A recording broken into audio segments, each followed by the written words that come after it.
muy honrado de poder compartir con mi estimado Andrés Olivera esta actividad en celebración del Día Internacional frente a la temática de adicciones que dictamina Naciones Unidas, y comentar un poco desde CAPLA, desde nuestro Centro Argentino de Prevención Laboral de Adicciones, que el consumo de sustancias psicoactivas trae consecuencias en todas las áreas de la vida de las personas y en todas las actividades que se realizan.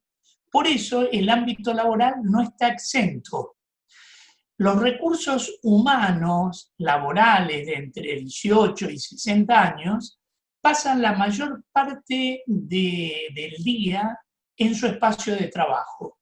Últimamente también gran parte de esos trabajadores están en lo que llamamos el sistema de teletrabajo o trabajo en domicilio, que de eso vamos a hablar. Razón por la cual este se convierte en un contexto determinante a la hora de adquirir hábitos de vida que influyen en nuestra conducta. Los problemas que están derivados del consumo de sustancias psicoactivas en el ámbito laboral afectan negativamente el comportamiento y el clima laboral en los escenarios laborales. También a la salud de las personas y los objetivos de toda institución laboral se ven afectados. Además, las adicciones tienen enormes costos directos e indirectos para esos ámbitos laborales. Para nombrar algunos: bajas laborales, ausentismo, accidentes, tensiones, climas complejos, etc.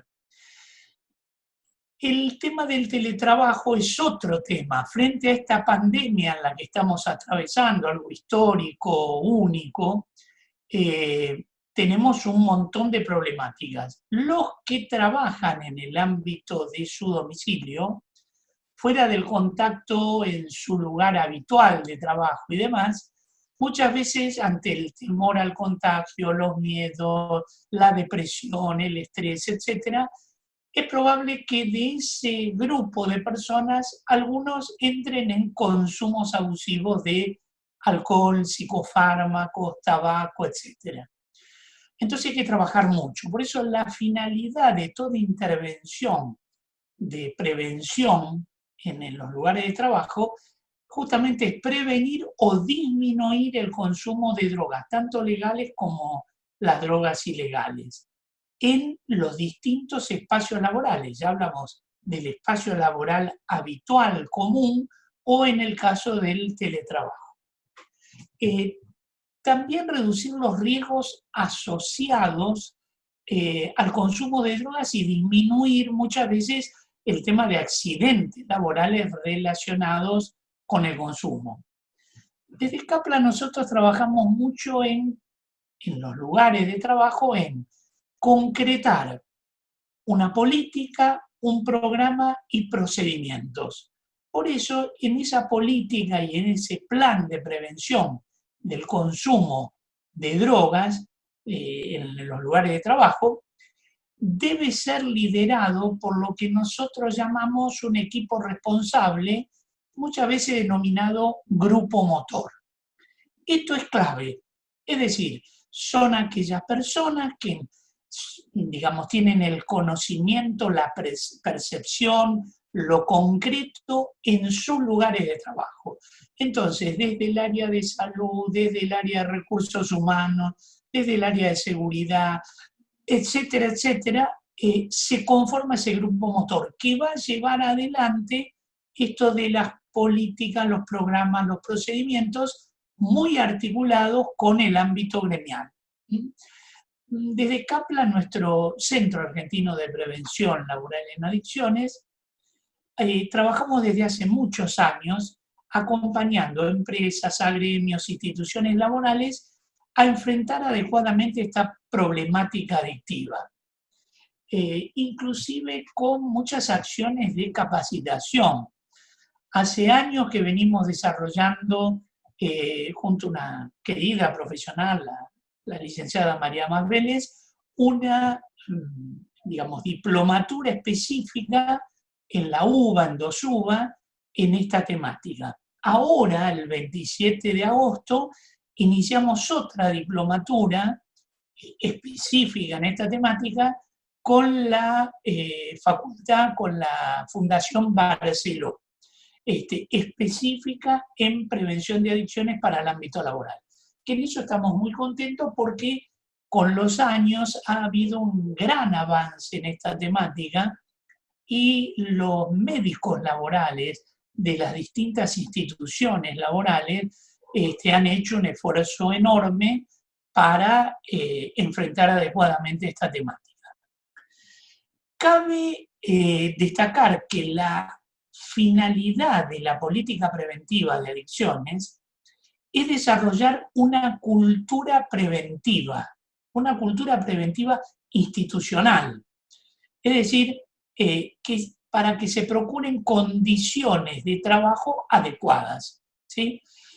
Atendiendo fundamentalmente a lo que llamamos factores de riesgo, cómo los enfrentamos adecuadamente, y cómo ponemos factores de protección dentro de esa política, ese programa y ese procedimiento. Así que en eso estamos muy contentos, hemos hecho un montón de acciones. Yo quería destacar un estudio que hicimos referente a la pandemia y al teletrabajo y a los consumos de sustancias que ahora pasamos a mostrarles, sobre 400 personas de distinto sexo, edad, y cómo ven esta temática y cómo notamos que hubo un aumento del consumo del alcohol, un aumento también del consumo de tabaco, el tema de los psicofármacos, la marihuana y algunas otras drogas. Pero digamos, por eso hay que trabajar mucho. Sobre nosotros, sobre nuestra civilización, se cierne una tormenta social. Además de esta pandemia que estamos atravesando y presenciando, estamos viendo una tremenda catástrofe social que de momento está destruyendo el futuro para muchos jóvenes, muchos trabajadores, y que también amenaza la supervivencia al derecho a la salud, a las jubilaciones, a las pensiones. Es decir, cuando hablamos de adicciones y no trabajamos adecuadamente, esto se cierne en futuro. Es decir, me recuerda y nos recuerda a todos esta experiencia de la estupefacción, es decir, de la no reacción, de esa dificultad de darnos cuenta de la magnitud de esta situación y que sucede en todas las catástrofes. Es decir, esto está ocurriendo, esta problemática de los consumos abusivos está ocurriendo. Lo podemos comprobar con datos, con estudios y demás. Y estamos semi-paralizados, esperando. La pregunta es, ¿esperando qué? ¿Esperando a quién? Tenemos que pensar, reflexionar y tenemos que como recuperar y estimar acciones concretas de prevención, de tratamiento, que nos hagan actuar para ayudar a miles y miles de personas a recuperar su dignidad, a salir de esta problemática. Es decir, a mí me preocupa mucho la inacción, ¿no? Entonces, además de lo normal, estamos con este tema de la pandemia. Por eso, estar trabajando con cada familia, con cada generación, cada persona, cada hecho de los llamados consumos problemáticos, juntos, profesionales, funcionarios, legisladores, ONG, universidades, los distintos partidos políticos, periodistas, educadores, instituciones públicas y privadas, coordinando acciones concretas para enfrentar adecuadamente esta tragedia de la salud pública. Es decir, ponernos concretamente en marcha, ¿sí?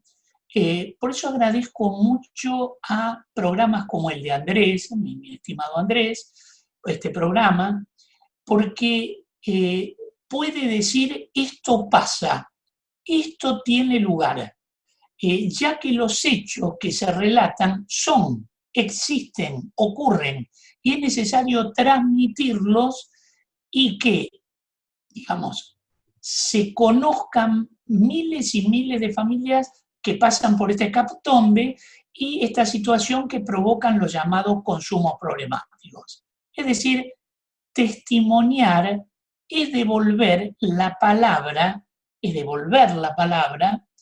de esas miles de personas que caminan todos estos senderos complejos, difíciles, etc.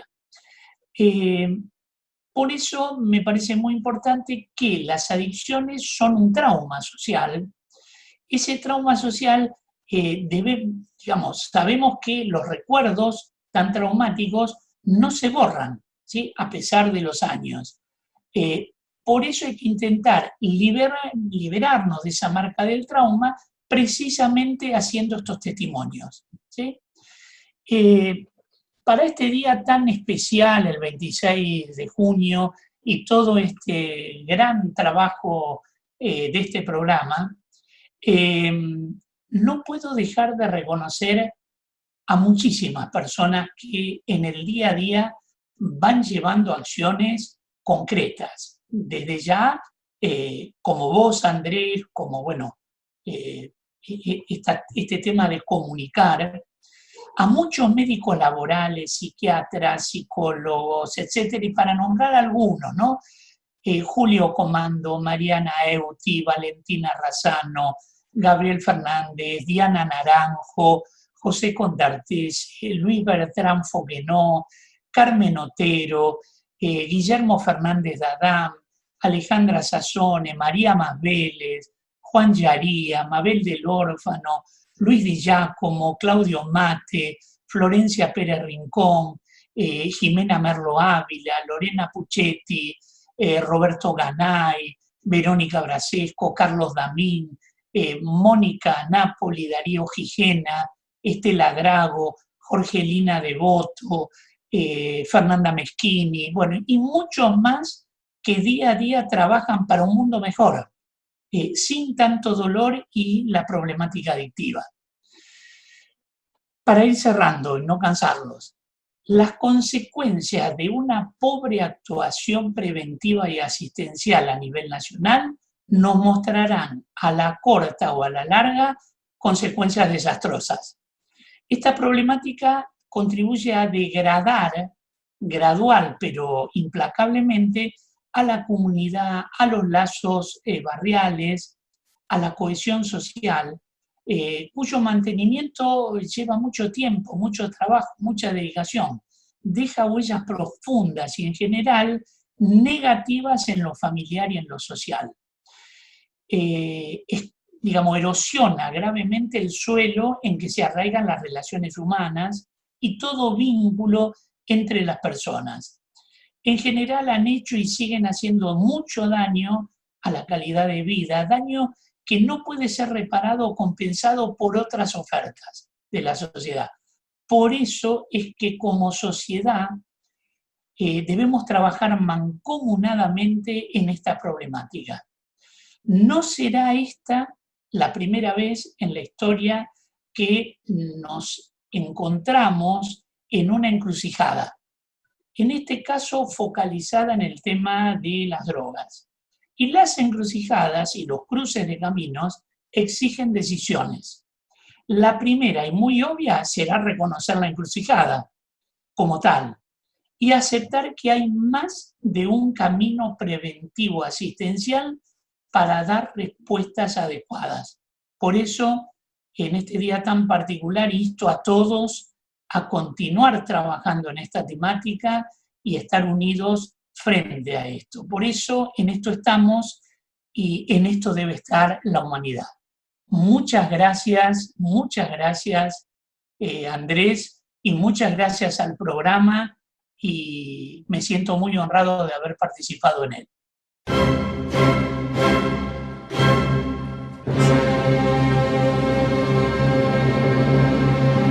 Muchas gracias antes que nada a los amigos que me han pedido la posibilidad de comunicar algunas de nuestras experiencias.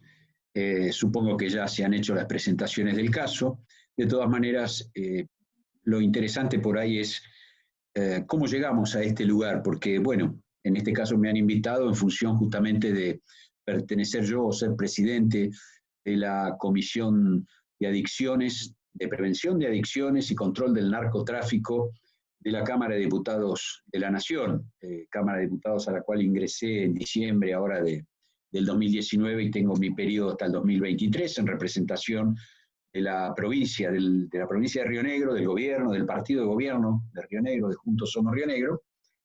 Y bueno, hay como siempre, una larga historia detrás de esos espacios que uno ha ido encontrando a lo largo de la vida, y en este caso, tocarme la presidencia de la comisión. Yo soy médico psiquiatra, y comenzamos allá por el año 1985, estaba yo radicado ya en esta provincia, en una localidad de una región que se denomina Valle Medio, que es la zona de Choel, la isla de Choel, Beltrán, seguramente han escuchado mencionar. Allí comencé a trabajar, a concurrir al Hospital de General Roca, que queda a 180 kilómetros del Valle Medio. El Hospital de General Roca queda en el Alto Valle del Río Negro, a unos 50 kilómetros de la provincia de Neuquén, para ir ubicándonos en esa geografía rionegrina, que por un lado nos muestra una provincia con grandes distancias. En esto después vamos a ver la importancia que justamente tienen la cuestión de las adicciones, ¿no es cierto? Una provincia donde hay 1000 kilómetros entre su capital Viedma en la costa, en el Atlántico, y la ciudad, por ejemplo, del Bolsón, en plena comarca andina, cercana a San Carlos de Bariloche, y donde en el medio tenemos otras regiones como la meseta patagónica, lo que se configura como región sur, una región minera y ganadera, una región de grandes extensiones muy desérticas con pequeñas localidades, y el Alto Valle del Río Negro. El Alto Valle del Río Negro, que en realidad abarca las provincias de Río Negro y Neuquén, donde están ubicadas justamente la capital de Neuquén, y Chipoleti, Allen, General Roca, Villa Regina, Mainquén, una serie de localidades en línea. Bueno, nosotros allá por el año 85, el doctor Jorge Pellegrini, un psiquiatra también muy reconocido en el plano nacional e internacional, argentino, él de aquí, de General Roca, comienza a trabajar en el problema del alcohol, del alcohol, alcoholismo y los alcohólicos. Ese fue el título del libro que a posteriori escribimos en forma conjunta, Alcohol, Alcoholismo, Alcohólicos, contando esta experiencia, que es la experiencia de los grupos institucionales de alcoholismo. Es decir, trabajar el problema del alcoholismo y los alcohólicos desde la institución, por fuera del anonimato, por fuera de simplemente la autoayuda, sino incorporarla como una política sanitaria, como una política que lleva adelante el hospital público para atacar justamente esta problemática. Ubiquémonos en el año 85, de nuevo volvemos hacia atrás, ¿no es cierto? Hace ya 35 años entonces. Además de esta experiencia, luego transitamos los caminos también en la parte tanto pública como privada de una formación en psicoterapias de tipo cognitivas y conductuales. Entender que, por ejemplo, era necesaria y es necesaria la integración entre psicoterapias y psicofármacos, porque, digamos, las distintas problemáticas mentales y las adicciones en particular, en su multicausalidad y en su cantidad de efectos, necesitan abordajes integrales. De esto después vamos a hablar más adelante, ¿no es cierto? También fuimos haciendo una experiencia, por supuesto, grupal fundamentalmente, con terapéuticas grupales para el alcoholismo, para las adicciones y también para otras problemáticas mentales, donde incorporamos la actividad física, donde incorporamos el deporte, donde incorporamos la cineterapia o la cineterapia, ¿sí? Donde incorporamos las técnicas psicodramáticas, ¿no es cierto? En fin, técnicas de tipo ocupacionales, donde básicamente fuimos aprendiendo de aquellos sufrientes de la enfermedad, de aquellos enfermos que en un principio concurrían a la consulta, no por el motivo central, que era su problemática, que era el alcoholismo, sino concurrían a la consulta, a veces obligadamente, sea por cuestiones judiciales, por accidentes, por politraumatismo, por cirrosis, por problemas de tipo hepáticos, etcétera, etcétera, etcétera, ¿no? Y que eran enfermos ocultos. Es decir, la problemática del alcoholismo, como sucede en general con la problemática de las drogas, es una problemática donde la negación es uno de los elementos centrales. La negación del paciente y la negación de la sociedad. Y la negación llega a términos tan serios que inclusive yo siendo médico y siendo especialista en estas cosas durante muchos años, y como aún hoy seguramente muchos médicos siguen teniéndolo, y esto es serio, es problemático, veíamos que otras drogas, por ejemplo, así como el alcohol, digamos, por ejemplo, el tabaco, no era considerada como una droga. El tabaco en la representación mental de la ciudadanía, del pueblo, de la gente, de los profesionales, está correlacionado con el cáncer de pulmón, con las dificultades respiratorias, y nosotros nunca nos enseñaron y nos dijeron acerca del poder psicotóxico de la nicotina y de todos los elementos, ¿no es cierto?, que implican el fumar, el quemar tabaco o ahora el vapear tabaco a través de los nuevos procedimientos. Entonces empezó a ingresar en nuestra área de trabajo una problemática que durante mucho tiempo era negada o no era tratada, que era la problemática del tabaco, también como una problemática adictiva, quizás en su potencia adictiva, una de las drogas más potentes desde ese punto de vista, e ingresa entonces esta nueva temática. Con el tiempo fuimos aprendiendo que junto con estas drogas legales, llamémosle así, porque también esas son divisiones que se van interponiendo en el camino, aparece la necesidad de considerar la adicción o el abuso utilizando psicofármacos. Y entonces aparece otro elemento más, una droga legal, que no entraba en la cabeza de las cuestiones de las adicciones en la población en general, y que muchas veces quedaban como reemplazo de otro tipo de adicción, y son fundamentalmente las benzodiazepinas, ¿no es cierto? Es decir, determinados fármacos que tienen una finalidad y una utilidad de uso limitado y que en la realidad se han impuesto en tratamientos crónicos con consecuencias muy severas de adicción que implican también entonces desde politraumatismos en adultos mayores hasta, por supuesto, su influencia en el Alzheimer, hasta ligado a problemáticas después con el consumo de otras drogas legales e ilegales, problemáticas de tipo judiciales, etcétera, etcétera. Fíjense cómo se amplía un panorama cuando uno empieza a trabajar en estas adicciones y tiene que empezar a considerar mucho más allá de lo que para la representación social es una droga.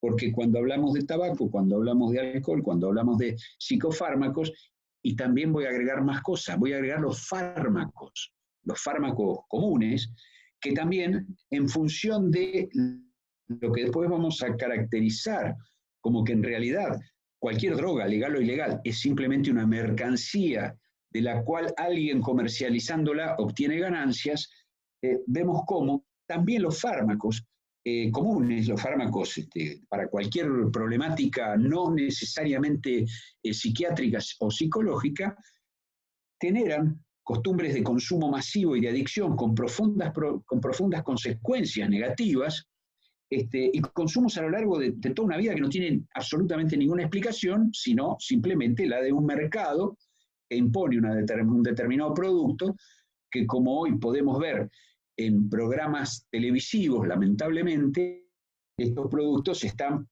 forman parte de la publicidad, prácticamente a veces del 50, 60 o 70% de las propagandas que vemos en televisión.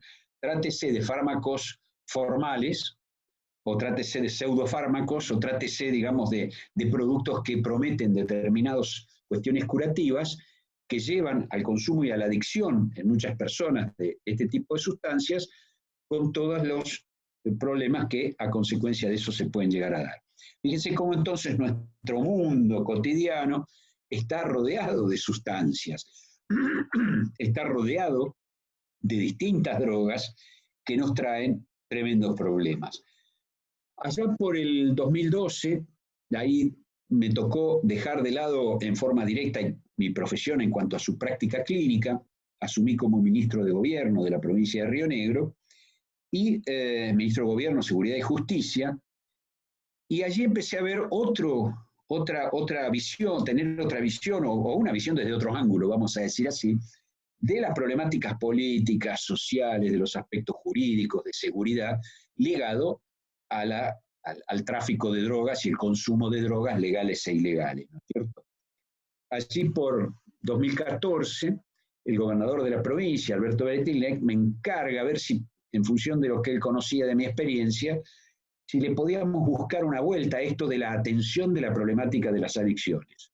Porque él veía como ciudadano común, pero siempre con una posición muy firme frente a las drogas y frente al narcotráfico, que no estábamos actuando con eficiencia, con capacidad de incidir en esa realidad que se nos venía encima cada vez más. Y empezamos entonces a estudiar todo este tema con otros colegas, ¿no es cierto?, con gente que está en el tema, porque, ¿qué pasa? Porque desde, uno podría decir, bueno, el área de salud mental tenía que ser la encargada de ir a fondo con estos problemas.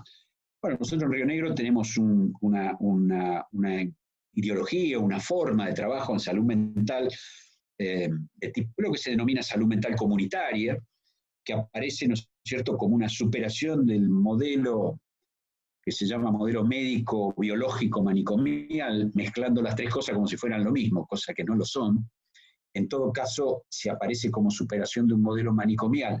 En la Argentina está expresado fuertemente en Capital Federal, en Provincia de Buenos Aires, en Córdoba, en Rosario, con verdaderos manicomios, instituciones de la cronificación y la prisión para las personas que llevan muchísimos años de desarrollo. No era lo que sucedía y no sucedió nunca aquí en Río Negro, donde en todo caso se llevó adelante una supuesta desmanicomialización que en realidad no tuvo, digamos, un efecto en ese sentido, y sí hizo que, digamos, el abordaje de salud mental comunitaria, a mi entender, y por supuesto esto es absolutamente debatible, ingresara, digamos, a un reduccionismo, le digo yo, de tipo sociológico, donde el enfermo dejó de ser enfermo, es más, por ley, la ley de salud mental no habla de enfermos, dice que esa categoría es una categoría médica y habla de sufrientes mentales. Empezamos a ver que se utilizaban nuevos neologismos o nuevas formas de entender esta problemática. El enfermo también dejó de ser enfermo y pasó a ser usuario. Digamos, quienes actuaban eran agentes o promotores y de repente era indistinto cuál fuese su profesión o cuál fuese su papel o cuál fuese su formación. Y entonces, claro, empieza a desaparecer esta visión que hay que tener integral, donde hay que integrar lo biológico, los conocimientos moleculares, los conocimientos de la genética, los conocimientos de la psiquis, abordada desde las escuelas que puedan ser psicoanalíticas o cognitivas, comportamentales o gestálticas, en cualquiera de su forma, pero que tienen teorías y técnicas que las respaldan. Si todo se transforma, nada más que todo individuo que tiene un problema es porque deviene de una situación de tipo comunitaria o social deficitaria, estamos reduciendo, por eso hablo yo de reduccionismo, ¿no es cierto?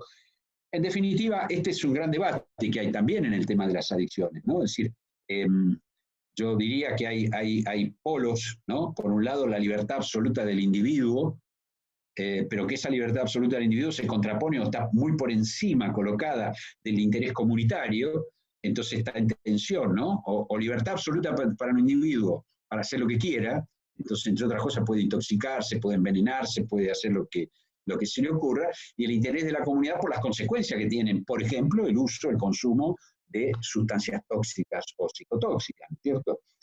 En definitiva, digamos, este tipo de cuestiones tenemos que analizarlas y quizás formen parte del proyecto de trabajo que tengamos en la Cámara, que pongamos en tensión y en debate todo este tipo de teorías para ver entonces cómo las podemos ir integrando y cómo podemos ir adelante con cuestiones efectivas.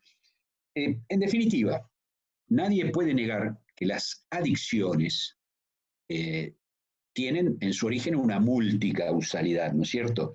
Entonces nosotros lo que nos proponemos cuando nos dijeron, bueno, vamos a trabajar en el tema de adicciones en la provincia, pero desde un punto de vista institucional, desde un punto de vista de política de Estado, nos dimos cuenta que necesitamos un abordaje integral de esa problemática. No lo podíamos ver nada más como una cuestión médica o psicológica o simplemente social. Necesitábamos además que esto no fuese nada más que un programa dentro del gobierno, que fuese un plan de acción. Necesitamos darle continuidad, y para darle continuidad pensamos en una ley, ¿cierto? Pensamos en una ley que le dé fuerza y potencia como para poder tener continuidad a pesar de los cambios de gobierno que se pueden dar cada 4 años. Cuando pensamos en la institución que lo podía llevar adelante, elegimos el criterio de agencia gubernamental, porque es una agencia gubernamental que en una dependencia directa de la gobernación, digamos, está integrada multidisciplinariamente. Aquí viene también lo del abordaje integral. Esta agencia, de acuerdo a la ley, está integrada por distintas direcciones que la conforman y que provienen de salud, por supuesto, que tiene que estar presente, de educación, otro elemento clave para lo que significa prevención y promoción fundamentalmente, de seguridad, porque aparecen todas las consecuencias justamente del abuso, adicciones, narcotráfico, etcétera, tienen íntima relación con lo que tiene que ver específicamente con las cuestiones de seguridad, y también con los gobiernos locales, es decir, los municipios. ¿Por qué? Porque en el plano de lo local y de acuerdo a cada experiencia, a cada espacio y a cada necesidad planteada, hay que ser lo más flexible posible y desarrollar distintos tipos de políticas en este sentido. E incorporamos también por ley una dirección que se la damos a un representante de las organizaciones no gubernamentales. Porque este es otro elemento que nosotros le damos una importancia enorme dentro de lo que significa el trabajo en las cuestiones ligadas a las adicciones. El representante de organizaciones no gubernamentales son, por supuesto, las que todos conocemos, desde las organizaciones de pacientes recuperados, las organizaciones de familiares, las fundaciones que por algún tipo de interés se involucran en esta temática, las comunidades terapéuticas, y un fenómeno también de los últimos años muy importante, que son las iglesias. Este es un componente también, y sea esto dicho por alguien que no adhiere a ningún tipo de confesionalismo, de hecho yo mi convicción es atea en ese sentido. Lo que sí hemos podido ver que a lo largo de estos años, mientras el Estado no tiene una presencia fuerte en este tipo de cuestiones, los primeros que tuvieron una presencia en el auxilio de los que tenían problemas eran los pacientes recuperados. Y ahí se empezaron a actuar. Y después empezó a surgir este fenómeno confesional donde de repente la cuestión de tipo, la cuestión que pasa por lo espiritual y por la fe, también tiene un núcleo, una cantidad de beneficios o de por lo menos efectividad terapéutica, llamémosle epidemiológicamente significativa, con la incursión entonces de distintas iglesias dentro del esquema de atención, con la inteligencia que además han tenido muchas iglesias, que a lo espiritual específico, que en un principio era quizás hasta excesivo y provocaba que algunos se acerquen y otros no, empezaron a diferencia de algunos de los sectores del Estado que se degradaron en su capacitación y formación, estos sectores están haciendo permanentemente cursos de formación en los aspectos de tipo psicoterapéutico, con lo cual han aprendido, vamos a decir también, a actuar con un grado de efectividad que es interesante y por lo cual hay que tenerlas en cuenta. Bueno, en definitiva, tenemos este panorama que les tracé de lo que ha significado nuestra experiencia y la experiencia en la provincia, ya con una proyección que ahora le damos a algo que entendemos que se puede ver de la misma manera a nivel de todo nuestro país, por lo menos. Y en este sentido también corresponde, me parece a mí, como para dejar temas para debate, porque esto es como decir, abrir ideas que después se podrán discutir. Y además no me quiero olvidar que lo que se me propuso es un panel en el cual es adicciones en el ámbito laboral. Así que bueno, una mención o un desemboque en esa situación también vamos a hacer. En definitiva, decía, lo primero que tenemos que definir es el tema de las drogas, ¿no es cierto? ¿Qué es droga? ¿Qué es sustancia? ¿Cómo es ese tema? ¿Son una cosa maléfica per se? ¿Son algo, digamos, que pueda ser juzgado desde la moralidad, si es buena, es mala, sirve, no sirve, etcétera, etcétera? Claro, cuando lo que advertimos es que hay un montón de sustancias de consumo habitual y que en determinada forma de consumo no ejercen un perjuicio, digamos, y en otras sí, se nos cae un poco esto, no podemos moralizar o dejar, aparte, partiendo de la base también que lo que son las regulaciones morales son en definitiva las que en algún momento una parte de la sociedad entiende que son y después en otro momento dejan de ser absolutamente cuestiones que puedan ser reprimidas o prohibidas, ¿no? Entonces, en realidad nosotros creo que tenemos que analizar la causalidad y el determinante de las adicciones, que no es la droga en sí, es un sistema que está y que utiliza a las drogas, a las sustancias, a estas moléculas químicas, como un elemento de transacción y de intercambio. ¿Qué queremos decir con esto? Que las drogas simplemente son nada más y nada menos que una mercancía. Y como toda mercancía, es un producto que genera ganancia, que se puede digamos, transar con otros. Y que de alguna manera, entonces, a partir de ahí, hay un sistema que gira alrededor de esa droga. Está quien la produce, está quien la distribuye, está quien la comercializa en pequeña escala, está quien la financia y quien en todo caso después vuelca inclusive los dineros obtenidos a través de ahí en mecanismos financieros para poder o blanquearlos o legalizarlos o lavarlos o cualquiera de las cuestiones que son inherentes al tema del tráfico. Y por supuesto están quienes la consumen. El tema no podemos reducirlo nada más que a unos o a otros o tomarlos, digamos, como que esto lo prohibimos y ponemos punición y esto es legal y que cualquiera haga lo que quiera.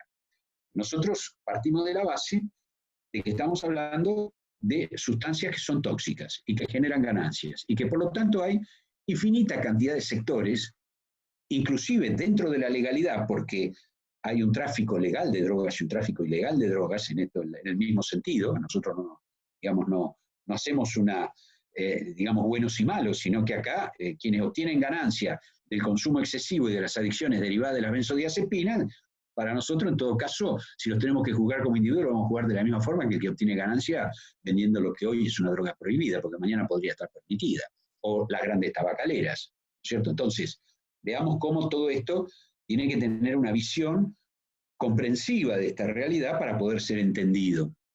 Porque después cuando diseñamos políticas, tenemos que hacer políticas que trabajen sobre la producción, la distribución, la comercialización, el consumo, etcétera, etcétera, etcétera. ¿Cuál es en todo esto el papel del Estado?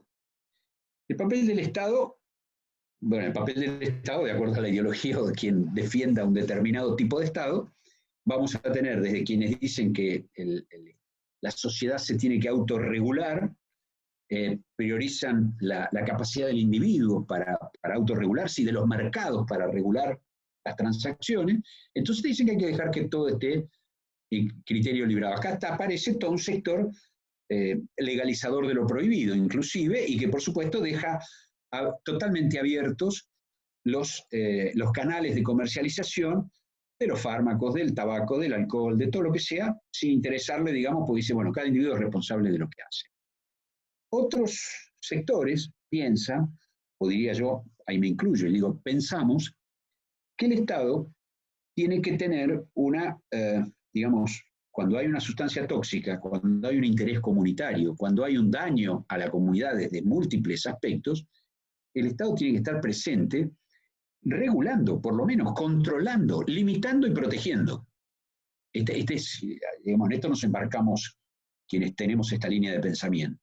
Y finalmente están quienes son prohibicionistas absolutos de todo, entonces, desde una visión por ahí más moralista o más autoritaria, piensan que la prohibición es el remedio para el problema, cosa que también ha quedado demostrado que por lo menos la prohibición absoluta de cosas que ya la sociedad aceptó como legales y de consumo es chocar contra una pared y es provocar el aumento de la cuestión clandestina y nada más.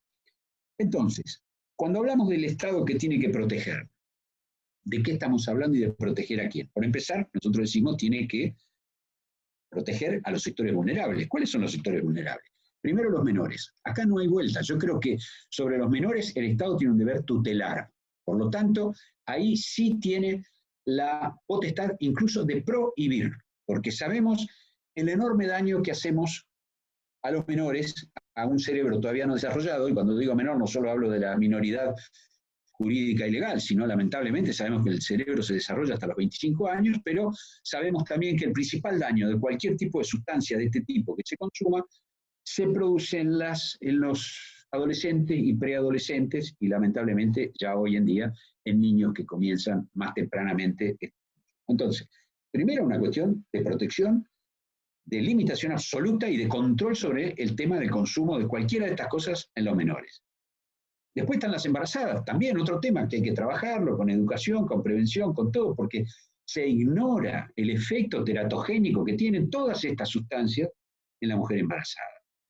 Otro sector son los adultos mayores, porque los adultos mayores justamente en función de una excesiva medicalización y búsqueda de medicalización sintomática, los hacen consumir 10, 15, 20 comprimidos diarios de una infinidad de cosas y terminan teniendo toda una serie de problemas derivados de todo esto, ¿cierto? Y el otro sector que yo creo que hay que proteger es a los trabajadores. ¿Por qué digo esto? Porque también son un sector vulnerable. Vulnerable porque la historia sí lo dice. El alcohol y las drogas en general, no solo el alcohol históricamente en nuestro país, son instrumentos de dominación, son instrumentos de sometimiento. Además está demostrado que farmacológicamente, químicamente, muchas de estas drogas, el alcohol, la marihuana, tienen efectos ansiolíticos, sedantes, analgésicos, anestésicos, por lo tanto hacen que el tipo que tiene que hacer un trabajo bruto lo pueda hacer durante mucho más tiempo, le duela menos y se autodestruya sin llegar a tener la capacidad de quejarse. Entonces, también esto ha sido utilizado no solo como políticas de Estado, sino como políticas patronales. Esto es un dato de la realidad, yo no estoy inventando nada, que tiene que ver con esto de el consumo instigado e inducido a los sectores del trabajo, a los cuales yo creo que también hay que proteger, y ahí es donde aparece el tema de las adicciones en el ámbito laboral, que generalmente, o muchas veces, son secundarias a trabajos riesgosos, a trabajos pesados en exceso, a trabajos que generan una situación de estrés que es intolerable para el individuo. Entonces en vez de modificar las condiciones de trabajo, le damos algo para que no se sienta, digamos, no tenga conciencia de que se está matando de alguna manera, ¿no es cierto? Bueno, en definitiva, esto es algo que en un principio quisiera ir dejando como visión que tenemos de lo que son las sustancias, la causalidad, el determinismo, el tema de las adicciones, de cómo son industrias multinacionales que siempre nos han intentado vender la parte terapéutica de las drogas tóxicas y nos han intentado convencer de la bondad de todos estos elementos. Lo tenemos en la historia de la publicidad, de la publicidad del tabaco, de la publicidad de las distintas sustancias como incluso sanadoras, no solo que no son peligrosas, sino sanadoras. Digamos, en la actualidad, para ubicar algo, queda muy claro, por ejemplo, todo lo que se está haciendo a través del vapeo, presentándolo como algo inocuo, cuando se sabe que es igual o peor que fumarse un cigarrillo en el sentido del daño que puede llegar a producir. Lo mismo pasa cuando transformamos la marihuana en cannabis medicinal. Es otra discusión. Yo no estoy diciendo que no existan las propiedades terapéuticas del cannabis, que hay que discutir y que tiene que ser el Estado el que se tiene que poner a la cabeza de esa investigación para poder controlar lo que es una sustancia que en otro aspecto es también una sustancia tóxica y en especial muy dañina para nuestros jóvenes, adolescentes y preadolescentes. Entonces, desde esta mirada abarcativa, creo que hay que dar los debates. Los debates tienen que darse con todos los representantes de la sociedad, los debates tienen que darse con la presencia de todas las organizaciones que nuclean a quienes sufren todo esto. Los debates hay que darlos también entendiendo que una cosa es la realidad de una clase más o menos pudiente con determinada conformación intelectual, que se puede dar el gusto, llamémosle, de determinados consumos como algo snob y algo que puede ser perfectamente tolerado sin que le haga daño, y otro es lo que sucede con nuestros jóvenes de los sectores más humildes, que son iniciados en el consumo de sustancias para integrarlos en las redes del narcotráfico por un lado, y para poder tenerlos sometidos en lo que hace a las relaciones laborales y que no puedan continuar con un proceso ni siquiera de tipo educativo, con lo cual podrían superar sus situaciones. Todo esto es para debatirlo. Espero que esto sirva de lo que hemos hablado como para ir abriendo este principal panorama, y seguramente los vamos a esperar en el ámbito de nuestra comisión de adicciones para que todas estas cosas puedan ser discutidas y puedan salir leyes que sean de beneficio para el pueblo argentino, que a ellos nos debemos. Muchas gracias.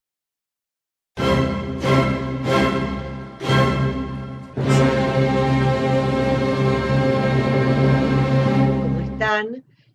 Mi nombre es Alejandra Sassone, yo soy psicóloga, pertenezco al Centro Preventivo Laboral de la Unión del Personal Civil de la Nación, y me dedico al tema del consumo problemático de sustancias psicoactivas y adicciones propiamente dichas.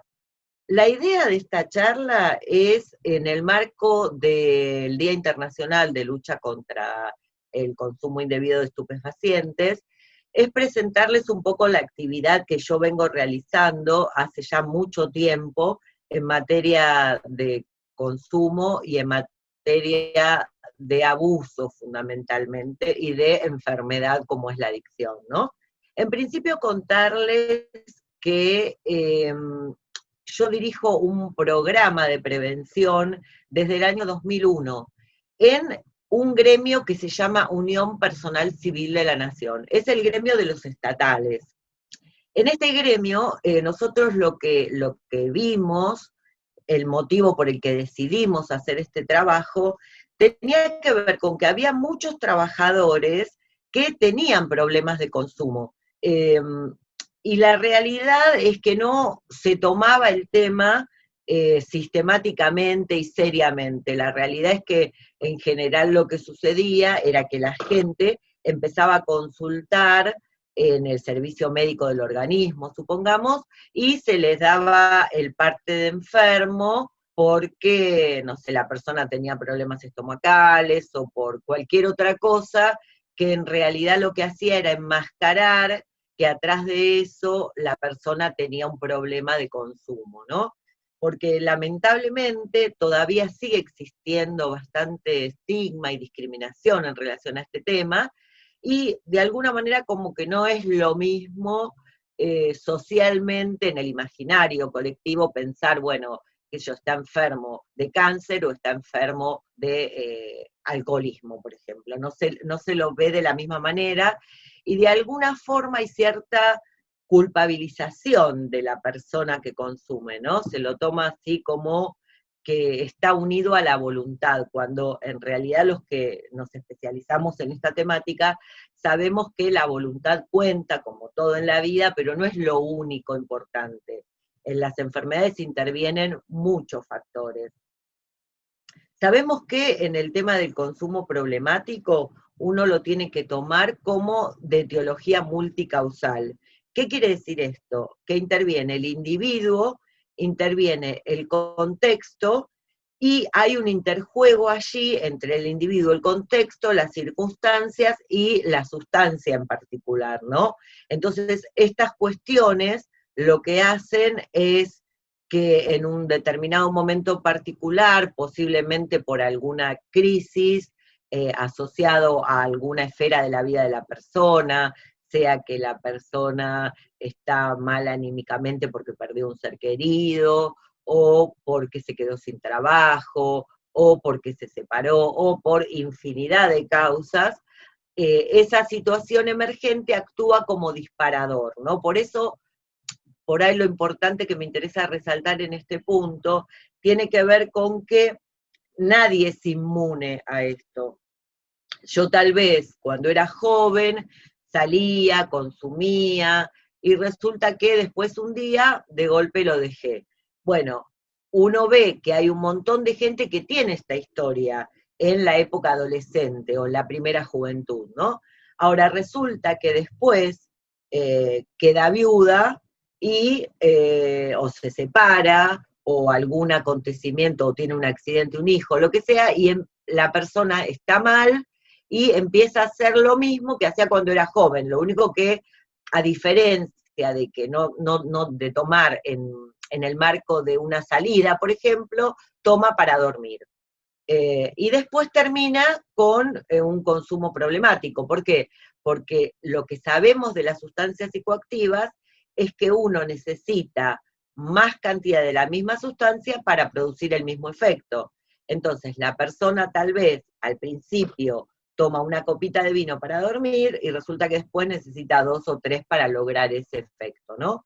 Y también otra característica que tienen las drogas, esto que acabo de nombrar se llama tolerancia, y otra característica es lo que llamamos síndrome de abstinencia, que es que cuando no toma alcohol en este ejemplo que estaba dando, la persona no puede dormir, o está irritable, o empieza a tener distinto tipo de sintomatología. Siempre va esto de la mano de la sustancia de la que se trate, ¿no? Depende de qué sustancia, es la sintomatología que la persona va a tener cuando deje de consumir.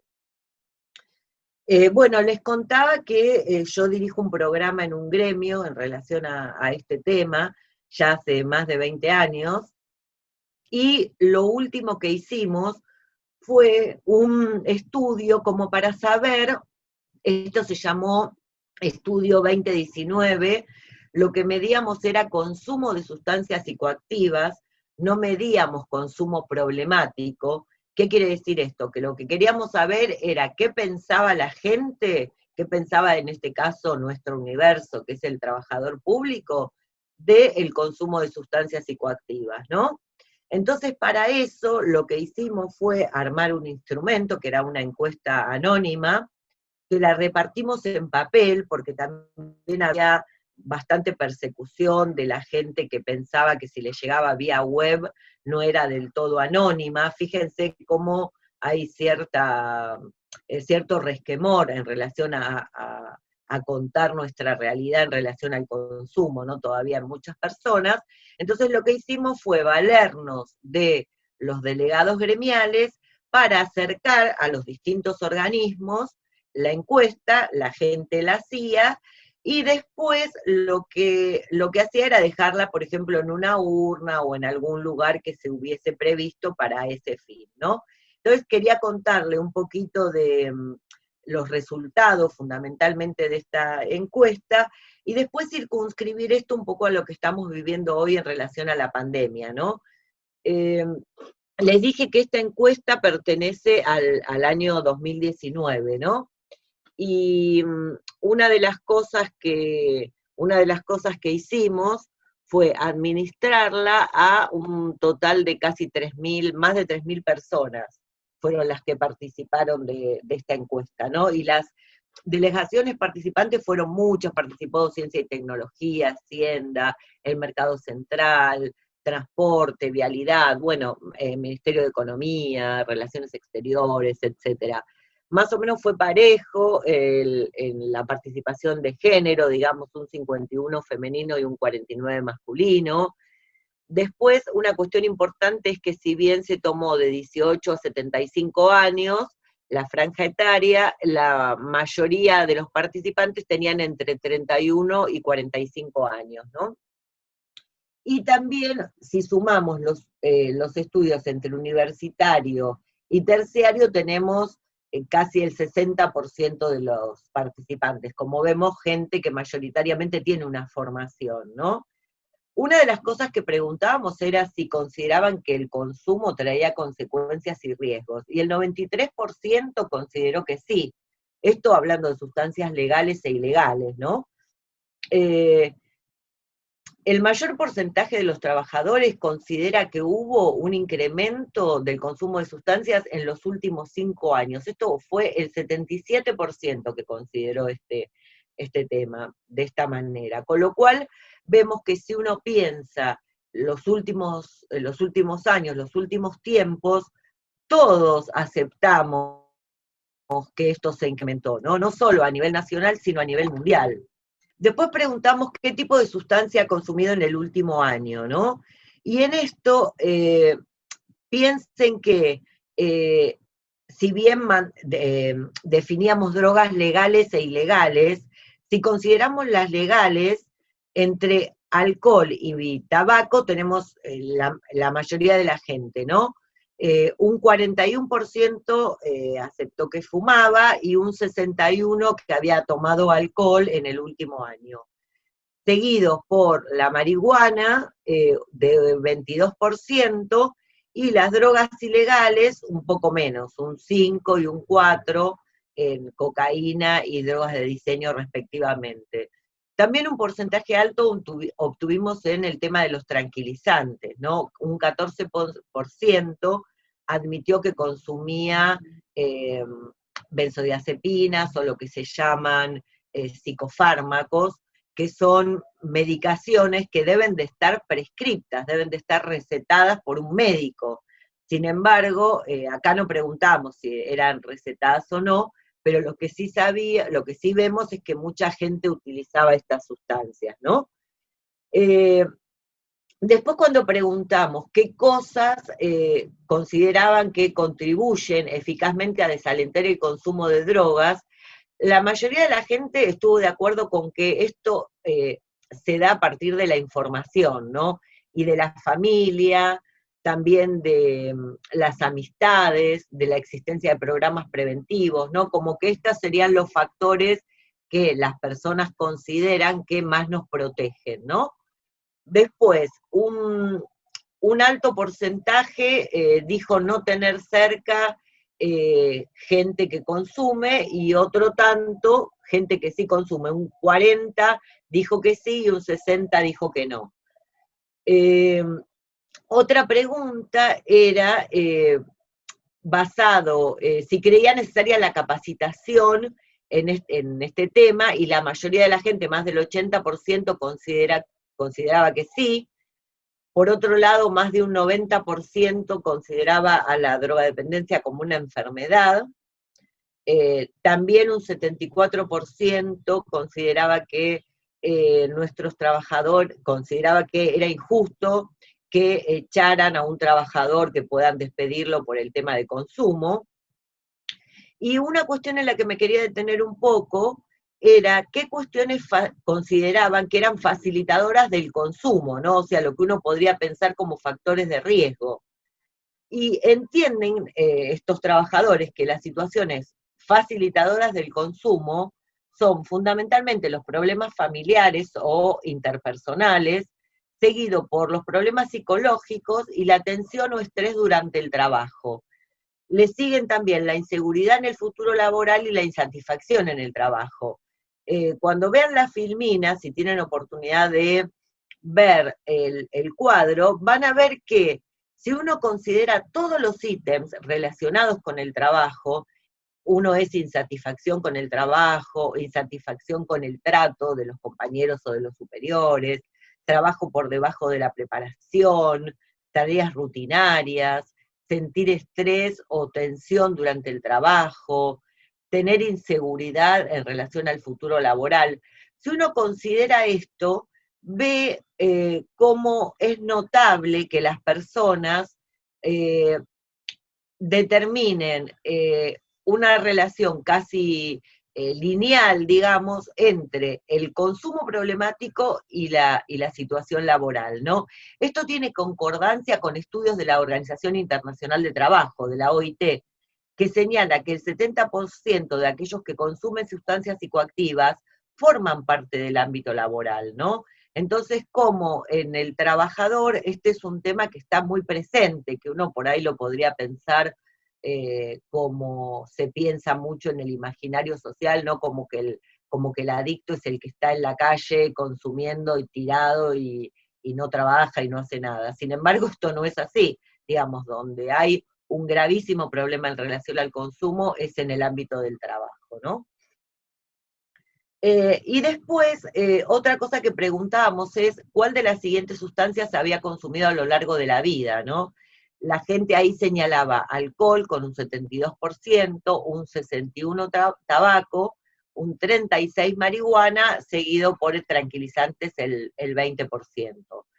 En este punto es importante no perder de vista la gran aceptación social que hay de los consumos, ¿no? Fundamentalmente de la cultura canábica, por eso hay un porcentaje tan alto de marihuana, ¿no? También es notable cómo otras sustancias como la cocaína y las drogas de diseño también muestran en este gráfico un índice importante de consumo, ¿no? Para finalizar con el tema de esta encuesta, quería decirles que si bien en el último año ha habido un descenso en el consumo, ¿no? Porque, por ejemplo, si tomamos los últimos 5 años, la gente decía que en un 61% fumaba y en el último año un 41%. Si tomamos el tema del alcohol, es un 73%, considerando los últimos 5 años, contra un 61%. Y así con todas las sustancias, menos con el Paco, que es la única que se mantuvo en un 1%, ¿no? Entonces, si bien vemos que hay un menor consumo en el último año, creo que el dato importante de esto tiene que ver, por un lado, con que nosotros hace mucho tiempo que venimos insistiendo con este programa de prevención, y esto de alguna manera posiblemente haya dado sus frutos, entonces la gente en general está más empapada de este tema y tiene una mayor conciencia, entonces hay una marcada tendencia al no consumo de sustancias que es en pos de lo que siempre trabajamos, ¿no? No obstante eso, vemos que hay un acercamiento muy importante a las sustancias, e incluso a las ilegales. Si bien los trabajadores del Estado describen un menor consumo en el último año, me parece que el dato de color de esta encuesta tiene que ver con que las personas han aceptado que han consumido durante mucho tiempo. Entonces, posiblemente debido a los programas preventivos que se han implementado, a la circulación de información, porque nosotros nos valemos de todos los métodos que tenemos a nuestro alcance, como ser el programa de radio, repartir folletos, hacer charlas en los lugares de trabajo, formar a los cuerpos de delegados para que a su vez repliquen esta información. Entonces, todo esto ha hecho que si bien nuestro universo es muy grande, también es cierto que a muchos lugares hemos llegado, no solo en la ciudad de Buenos Aires, sino también del interior del país. Entonces, de alguna manera, uno ve que la gente ha intentado dejar el consumo, en muchos casos sabemos por la obra social que han pedido ayuda, han pedido tratamiento, en muchos casos también lo piden directamente al Centro Preventivo Laboral, que es el área que yo dirijo del gremio. Entonces, uno ve que hay una conciencia laboral colectiva respecto de este tema. No obstante lo cual, también es importante ver que a nivel social y mundial, como dije al principio de la charla, hay una alta aceptación y tolerancia del consumo de sustancias psicoactivas, ¿no? Por eso tanta gente se acerca a ellas y las consume, ¿no? Entonces, en este marco, un tema que quería señalarles tenía que ver con el tema de la pandemia del COVID, ¿no? Que sabemos que ha puesto en jaque no solo la salud física de las personas, sino también la salud mental, ¿no? ¿Por qué digo esto? Porque en verdad se han hecho distintos estudios en la época esta del aislamiento social. Fundamentalmente yo voy a citar 3 que recuerdo ahora, ¿no? 3 publicaciones. Uno tiene que ver con la que fue realizada por el Instituto Gino Germani en conjunto con los científicos del CONICET, con el objetivo de conocer el consumo de alcohol antes y durante el aislamiento, ¿no? Cabe destacar en esto que no se midió, al igual que en la encuesta que realizamos nosotros, no se midió el consumo problemático, sino simplemente el consumo. Esto se hizo a través de una encuesta online del 4 al 8 de mayo del corriente año, con alcance del país y con una muestra de 5.000 personas mayores de 18 años. y se ha llegado a la conclusión que durante el aislamiento social, preventivo y obligatorio, se detectó un incremento del 45% del consumo de alcohol en general, aumentando considerablemente el vino y la cerveza. Fundamentalmente estas eran las bebidas que más se utilizan, ¿no? Las razones mayoritariamente que se han dado por esto, para que justifican este aumento, han sido el tener más tiempo libre, la falta de rutinas, las cuestiones emocionales. La mayoría, el 90%, cree que este consumo no afecta su salud, ni sus vínculos o su trabajo, ¿no? Y en este estudio hay que destacar que la única franja etaria que disminuyó el consumo son los jóvenes de 18 a 24 años, ¿no? Esto seguramente está ligado a la falta de salidas y eventos de eventos sociales y de reuniones y de previas, de discotecas y todo lo que los jóvenes suelen hacer, ¿no? Más que nada en los fines de semana.